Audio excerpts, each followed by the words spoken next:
Hi అందరికి. నాకు ఈ బట్టలు ఐరన్ చేసే సబ్జెక్ట్‌లో జీరో నాలెడ్జ్. బట్ మా హస్బెండ్ నేను 10 కల్లా వస్తాను. ఈ డ్రెస్ కొంచెం ఐరన్ చేసి ఉంచమని కాల్ చేశారు. మన డ్రెస్సులకి, చీరలకి అక్కడక్కడ ముడతలుంటే వాటినైతే మేనేజ్ చేయగలను గానీ, ఇవి అసలు అర్థం కానే కాదు. ఇప్పుడు కూడా ఈ వీడియో చూసారంటే ఇంటికొచ్చి ఐరన్ ఎలా చేయాలో క్లాసులు తీసుకుంటారు. దట్టు ఇది కొత్త ఐరన్ బాక్స్. స్టీమ్ ఐరన్ అని వస్తున్నాయి కదా కొత్తగా.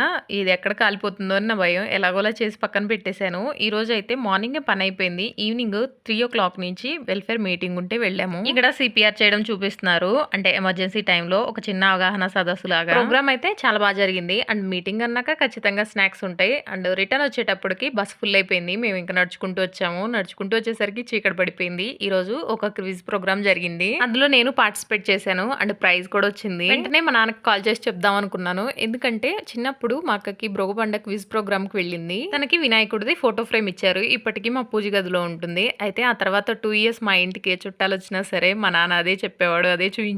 అందుకే కాల్ చేసి చెప్దాం అనుకున్నాను. బట్ మా అక్క ఆ ప్రైజ్ గెలిచే టైంకి తన ఏజ్ 9 ఇయర్స్. నేను ఈ ఏజ్ లో ఒక ప్రైజ్ గెలిచానని చెప్పినా మా నాన్నకి అంత రియాక్షన్ ఉండకపోవచ్చు. అందుకే ఇంకా ఫోన్ చేసి ఏం చెప్పలేదు. బట్ రితిక రియాక్షన్ మాత్రం ప్రైజ్ లెస్ అని చెప్పాలి. వావ్, గ్రేట్, కంగ్రాచులేషన్స్, ఈ వర్డ్స్ అని వాడుతూనే ఉంది. మా హస్బెండ్ మాత్రం నేను ఆన్లైన్ లో ఏదో కొన్నాను అనుకున్నారు. ఆ తర్వాత తనకు వచ్చిన ప్రైజెస్ అన్ని ఒకసారి గుర్తు చేశారు. నాకు గిఫ్ట్ ఓపెన్ చేసిన తర్వాత అది సెలెక్ట్ చేసిన వాళ్ళ ఐడియా బాగా నచ్చింది. అంటే వస్తుంది దీపావళి కదా, యూజ్ అవ్వాలి అన్నట్టు తీసుకున్నారు. ఈ వీడియోకి ఇంతే. వీడియో నచ్చితే లైక్ చేయండి. బాయ్.